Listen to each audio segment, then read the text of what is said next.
Я стала чувствовать себя скованно в присутствии партнера. Как-то очень охладела к нему как к мужчине. Что это, конец отношений?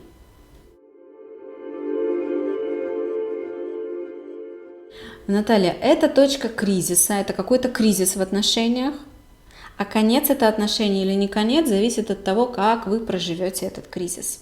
Первая хорошая новость. В точке кризиса приходят абсолютно все пары в какие-то моменты своих отношений. Не бывает пар, которые не проживают кризисы. Кризис есть в каждой паре. Первая хорошая новость. Вы проживаете обычный сценарий отношений. Это просто ваш кризис. Может быть он первый, может быть нет. Конец отношений, не конец, зависит от того, как вы оба себя поведете.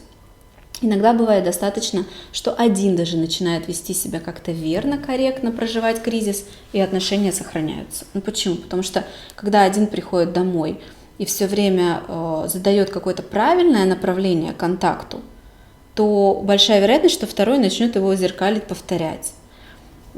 Поэтому это не конец, но может быть конец, зависит от того, как вы проживете. Вы пишете, что стала чувствовать себя скованно в присутствии партнера. Почему вы можете чувствовать себя скованно в присутствии партнера? Вы не можете проживать открыто свои чувства. Может быть, он, варианты сейчас накидываю, не принимает вас такой, какая вы есть, и вы вынуждены подстраиваться под его картинку мира. Может быть, вы заранее уже знаете какие-то шаблоны, как у вас случаются конфликты. И вам сложно проживать, возможно, с ним эти конфликты, и вы тогда где-то сжимаетесь, не проявляетесь так, как есть, чтобы не попасть в какой-то вот уже накатанный сценарий конфликтов. В любом случае, что бы ни происходило, что вы сжимаетесь, да, почему? Вы не даете себе удовлетворить какую-то вашу потребность. Вам чего-то хочется изначально. Может быть, получить его внимание, может быть, показать ему внимание. Вы чего-то хотите.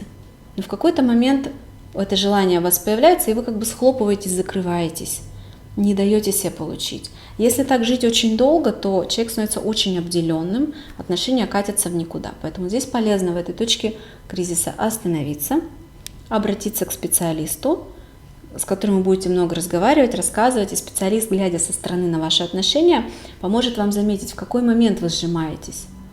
Потому что этот момент 100% один и тот же. Каждый раз вы хотите что-то получить, прожить, какую-то потребность свою удовлетворить, и не даете себе это сделать.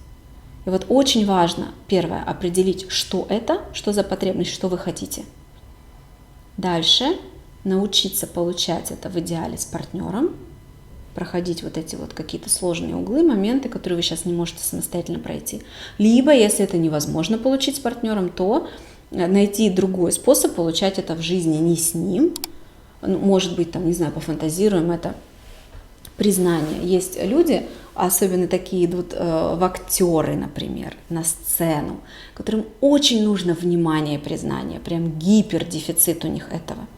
И тогда, если этот человек не идет в актеры и на сцене не реализуется, что он будет дома от своего партнера ожидать, что тот ему будет аплодисменты, овации, поклоняться, о, какой ты классный. Но никто не хочет делать это 24 часа в сутки дома. Дома все хотят жить в свое удовольствие. Поэтому вот пример, как актер идет на сцену и там удовлетворяет свою потребность. Потому что есть часть потребностей, которые действительно нужно удовлетворять вне дома.